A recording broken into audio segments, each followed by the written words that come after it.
Eh bien les amis, et si on se faisait un compte?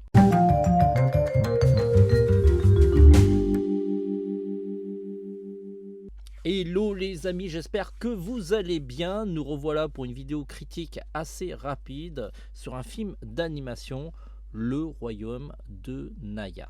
Alors c'est un petit film assez inconnu au bataillon, c'est un petit peu normal hein, parce que c'est un film d'animation ukrainien. D'ailleurs c'est la première fois à ma connaissance que je regarde un film de ce pays-là. Et c'est plutôt une bonne surprise. Et on va vous en parler. On a eu la chance de voir le film en amont. Et comme d'habitude, on va essayer de moins spoiler possible, même si on va parler un petit peu quand même de l'histoire du film au niveau du trailer sans trop entrer dans l'histoire. Alors côté pitch, c'est pas compliqué. On a un monde fantastique, féerique et tout ça, et de l'autre côté, on a un monde des humains que ne cohabitent pas du tout ensemble suite à une mésaventure qui fait que les deux royaumes vivent à peu près séparément. Jusqu'au jour où un humain va débarquer dans ce monde fantastique, va découvrir tout un parpan d'un univers qu'il ne connaît pas, ainsi que Nayar, une jeune fille qui vit dans ce royaume, une sorte de reine des neiges, parce qu'elle a des pouvoirs.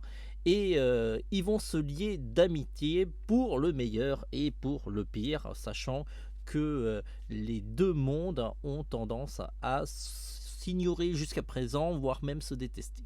Alors, côté rendu, le film est relativement très beau, avec un design qui rappelle un petit peu ce que fait Disney avec la Reine des Neiges au niveau des personnages féminins. C'est assez beau, l'histoire mixe un petit peu un côté Mononoke Hime pour ceux qui connaissent les studios Ghibli, avec une princesse de créatures fantastiques.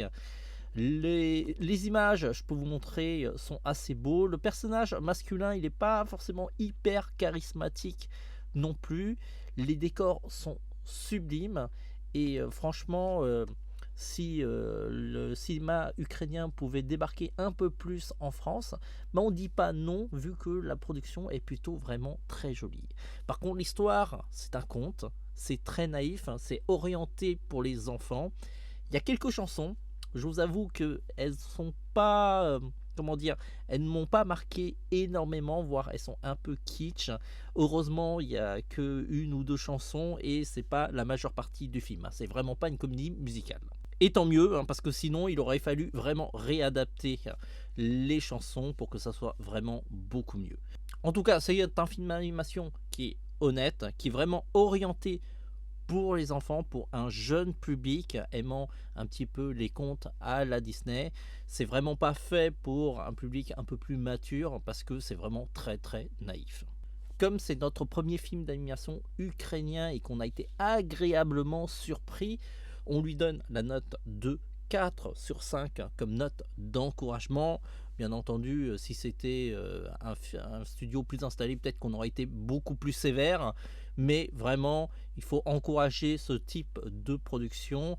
Et franchement, ils sont sur une très bonne direction pour faire vraiment des productions de plus grande ampleur qui devraient pouvoir plaire aux enfants du monde entier.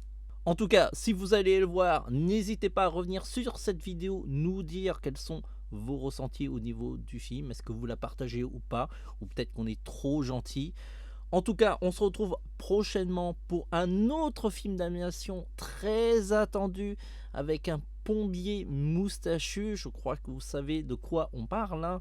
Et je peux vous dire qu'il y a vraiment pas mal de choses à dire.